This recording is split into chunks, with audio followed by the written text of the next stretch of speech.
दोस्तों पाकिस्तान जो है वो उसने यूनाइटेड नेशंस के अंदर एक कन्वेंशनल आर्म्स के हवाले से एक वोट लेके आया, बिल लेके आया जिसको एक रेजोल्यूशन सॉरी लेके आया जिसको इंडिया ने उसके अगेंस्ट वोट दिया है। एक ही मुल्क है जिसने उसके अगेंस्ट वोट दिया और वो इंडिया है। पाकिस्तान को धमकियां दे रहा होता था। अब तो वो समझते हैं कि ये आपस में लड़ के मार जाएंगे, तो इनसे तो इनसे क्या लड़ना है? इग्नोर करो, इनको इग्नोर करो। तो वो पाकिस्तान को तो समझ लो कि कोई किसी खाते में ले ही नहीं रहे। सर आपको नहीं लगता जबकि हमारी इंटरनेशनल कोई हैसियत है नहीं, तो हमें ऐसे यूनाइटेड नेशन के बड़े बड़े फोरम्स को इग्नोर करना चाहिए? जाते हैं तो और बेइज्जती होती है ना। क्या इनको अपने मुल्क की बेहतरी कैसे हो, इसके ऊपर यूनाइटेड नेशंस का जो प्लेटफॉर्म है क्या उसका इस्तेमाल नहीं करना चाहिए कि साहब यूएन का प्लेटफॉर्म हमें मिला है, चलो पाकिस्तान की बेहतरी। पाकिस्तान का नाम किस जगह पे था आप बता, आप पाकिस्तान का पूछ ना, पाकिस्तान की वर्थ कहाँ है, पाकिस्तान कहाँ पे है? तो पाकिस्तान का नाम ना अच्छों में था ना बुरों में था। उन्होंने ये बताया कि हम आपको गिनते ही नहीं है किसी भी चीज में, आपकी वैल्यू ये है। अब India, for example, it cites reasons like national security, regional stability, and then India talks about fairness in the international framework. Fairness से मुराद इंडिया का ये है कि भाई अमेरिका भी तो करे ना, सोवियत यूनियन भी तो करे ना, और मुल्क भी तो करे ना, हम ही क्यों करें? ठीक है, तो ये होना चाहिए। और दूसरा कहता है हमारे सिक्योरिटी रीजंस हैं, बाकी मुल्कों के सिक्योरिटी रीजंस है, so why we should do. So ना जाना बेहतर नहीं है, क्योंकि जब वहाँ हमारे सामने इंडिया खड़ा हो जाता है एक तरफ पाकिस्तान, तो फिर हमें आपको पता ही है भागना पड़ता है मैदान छोड़ के। जी बेहतरी की इज्जत तो यही है कि ना जाया करें। जब दोस्तों आप सोचिए कितनी विडंबना है, ये कैसी विडंबना है कि एक देश जो कि आटे की लाइनों में खड़ा है, पूरा मुल्क, उसका इतना ऑब्सेशन है इंडिया के साथ कि बिना इंडिया का नाम लिए आप कभी भी पाकिस्तानी यूट्यूबर देखना, वो 24 घंटे इंडिया की बात करते हैं, 24 घंटे इंडिया की बात करते हैं, इंडिया इंडिया इंडिया इंडिया। अच्छा, पाकिस्तान की बात मैं भी करता हूं। आप बोलेंगे मेजर साहब आप भी तो रोज पाकिस्तान पाकिस्तान करते हैं। हाँ, लेकिन मैं गालियां देता हूं, फर्क है। जय हिंद दोस्तों आप यकीन करेंगे कि पाकिस्तान ने भी यूएन में एक प्रस्ताव लेके आया। हालांकि प्रस्ताव ये था कि साउथ एशिया में जो हथियारों की रेस है, जो कन्वेंशनल वेपन्स हैं, जो भारी वेपन्स हैं, उसके प्रोडक्शन को मिनिमाइज किया जाए और एक दूसरे देश इन वेपन्स को खरीद भी ना सके। यानी जो हथियारों की रेस है ना साउथ एशिया में, बेसिकली वैसे तो पूरी दुनिया की बात थी लेकिन साउथ एशिया पे ज़्यादा फोकस थी, उसको कम किया जाए हथियारों की रेस। अच्छा, इसलिए पाकिस्तान बोला क्योंकि पाकिस्तान की कंडीशन इस समय ऐसी है कि ना ये हथियार बना सकते हैं ना ये हथियार खरीद सकते हैं। इस समय भारत चाइना को काउंटर करने के लिए भारी संख्या में मेड इन इंडिया वेपन्स बना भी रहा है और अमेरिका से टेक्नोलॉजी खरीद रहा है, फ्रांस से, रूस से। पाकिस्तान इसको देख के डरा हुआ है, इसीलिए ये प्रस्ताव इनडायरेक्टली भारत को टारगेट करने के लिए यूएन में पाकिस्तान ले आया। इसका सपोर्ट भी लगभग 170 प्लस देशों ने किया, लेकिन यह प्रस्ताव पारित नहीं हो सका यूएन, ना ये इंटरनेशनल ट्रीटी बन पाई। अबे तुम्हारे कहने से इंटरनेशनल ट्रीटी बन रही है क्या? ने इस पे ऑब्स्टेन किया। भारत ने कहा नहीं भाई, हम इसका समर्थन नहीं करते हैं, ऐसा नहीं होना चाहिए। चाइना वगैरह पहले से ही बना के बैठे हुए, अब हम बना रहे हैं तो ये इसमें एक्ट लग जाएगा, इस पर रोक लग जाएगी, हम ऐसा नहीं होने देंगे। हालांकि ये प्रस्ताव नहीं पारित हुआ, मैं आपको बता दूं, और होगा भी नहीं। दोस्तों पाकिस्तान जो है वो उसने यूनाइटेड नेशंस के अंदर एक कन्वेंशनल आर्म्स के हवाले से एक वोट लेके आया, बिल लेके आया जिसको एक रेजोल्यूशन सॉरी लेके आया जिसको इंडिया ने उसके अगेंस्ट वोट दिया है। एक ही मुल्क है जिसने उसके अगेंस्ट वोट दिया और वो इंडिया है। 179 मुल्कों ने सपोर्ट किया, एक मुल्क ने एब्सटेन किया, एक मुल्क ने इसके खिलाफ रहा है। और जिस मुल्क ने सपोर्ट किया, एब्सटेन किया, वो इजराइल है, जो इसके खिलाफ गया वो इंडिया है, और 179 मुल्कों ने पाकिस्तान के इस रेजोल्यूशन को सपोर्ट किया। अब बेसिकली ये समझना है क्या, बेसिकली पाकिस्तान प्रपोज करता है कि जो कन्वेंशनल आर्म्स कंट्रोल रेस है उसको जो है वो साउथ एशिया के अंदर ये आर्म्स कंट्रोल होनी चाहिए। डिटेल में बताने लगा हूँ बेसिकली इंडिया क्यों इसके अगेंस्ट है और इंडिया क्या चाहता है, इंडिया की क्या मकसद है। पहली बात तो ये है कि इंडिया जो है वो 1968 में न्यूक्लियर नॉन प्रोलिफरेशन ट्रीटी आई, जिसका मकसद ये था कि न्यूक्लियर वेपन्स को प्रिवेंट करना है फैलने से। पाकिस्तान की जो थ्योरी है ना पीछे, पाकिस्तान की थ्योरी ये है कि इंडिया को बहुत बड़े पैमाने पे अमेरिका और बहुत सारे ममालिक जो है वो इक्विप कर रहे हैं, वेपन्स दे रहे हैं, and Pakistan is getting in a disadvantages position. As Pakistan gets in a disadvantages position, Pakistan को ये चाहिए कि हम इसको इंडिया के ऊपर डिप्लोमेटिक प्रेशर डालें कि वो इंडिया ना ये वेपन्स ले सके। ठीक है जी। अब ये जो सारी की सारी पाकिस्तान ने कोशिश की है, इसमें पाकिस्तान ने एक कॉन्फ्रेंस ऑन डिसआर्मामेंट एक फोरम है उसको हाईलाइट किया है। पाकिस्तान ने एक जिसे वो कहते हैं ना कि पाकिस्तान कहता है कि जो conventional arms control and regional and सब रीजनल लेवल्स पे ये चीज़ें होनी चाहिए। इसी तरह सेक्रेटरी जनरल जो है वो वो ये समझता है कि उसको भी कहा गया है एंड ऑल दैट। बहरहाल जो इंपॉर्टेंट पॉइंट मेरी नज़र में है कि इंडिया का जो मौक़िफ़ है वो इंपॉर्टेंट है।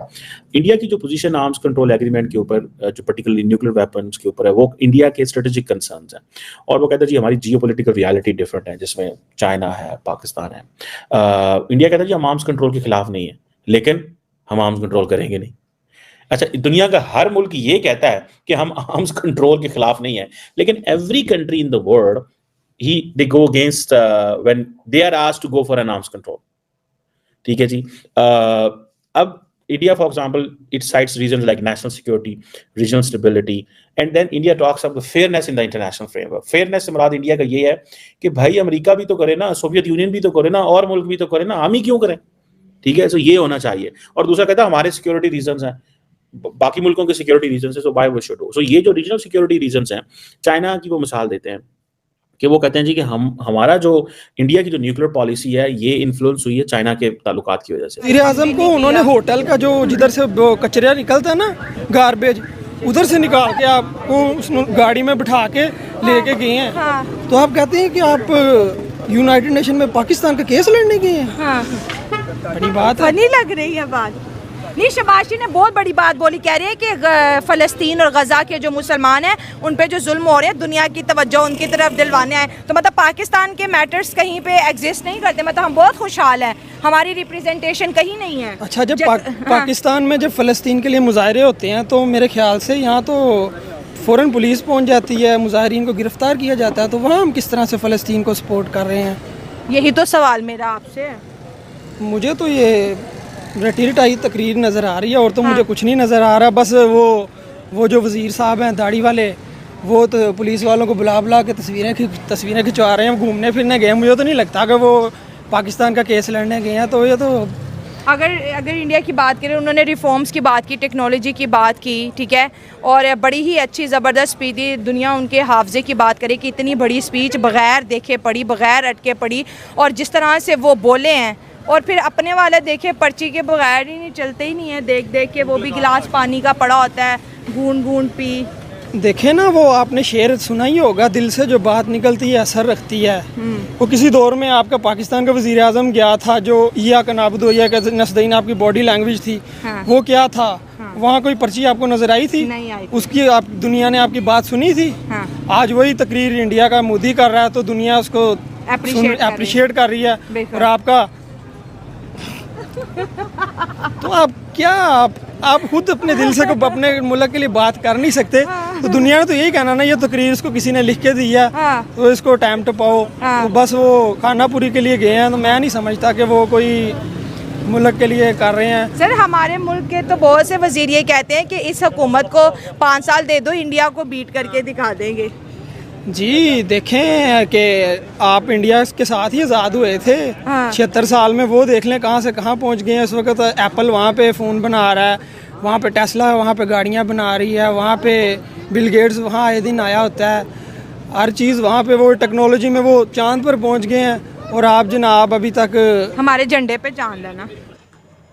दोस्तों, समय समय पे यूएन में या दुनिया के तमाम मंचों पे पाकिस्तान भारत को टारगेट करने के लिए ऐसे ऐसे प्रस्ताव लाने की कोशिश करता है, लेकिन कहाँ दुनिया भारत के खिलाफ जाने वाली।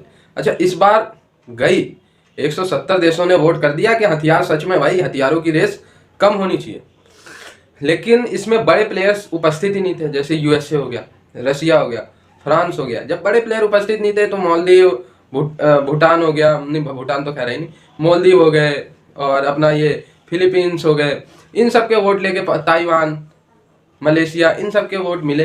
ठीक है, ये ज़्यादा करके एशियन देश थे।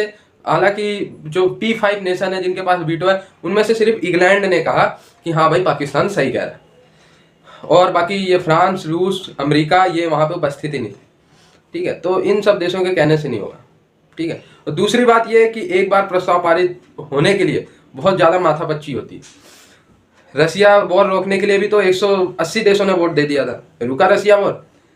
गाजा वॉर रुकने के लिए फिलिस्तीन में जो वॉर चल रही है, इजराइल जो उनको औकात बता रहा है, वो वॉर रुकने के लिए 200 देशों ने वोट दे दिया था। क्या वो वॉर रुकी? अकेले अमेरिका खड़ा हो गया था कि नहीं, हम वॉर नहीं रुकने देंगे, इजराइल मनमानी करता रहेगा अपना। ठीक है, इजराइल वहाँ पे अपने दुश्मनों से बदला लेता रहेगा और उनको ख़त्म करके ही मानेगा। 200 देशों ने कहा नहीं भाई इजराइल रुक जाए, लेकिन ओनली अमेरिका के कहने से इजराइल अभी तक चालू है और अपने दुश्मनों को निपटा रहा है, जो कि अच्छी बात, दुश्मनों को निपटाना चाहिए। तो ऐसे कितने देश के कहने से कुछ नहीं होने वाला भाई, ठीक है। हालांकि इसमें भारत को टारगेट नहीं था, लेकिन अगर ये प्रस्ताव पारित होता है तो भारत को घाटा होगा। मेड इन इंडिया की फैक्ट्री अभी तो लगना शुरू हो गई है, वो उसको रोकेगा क्या कोई?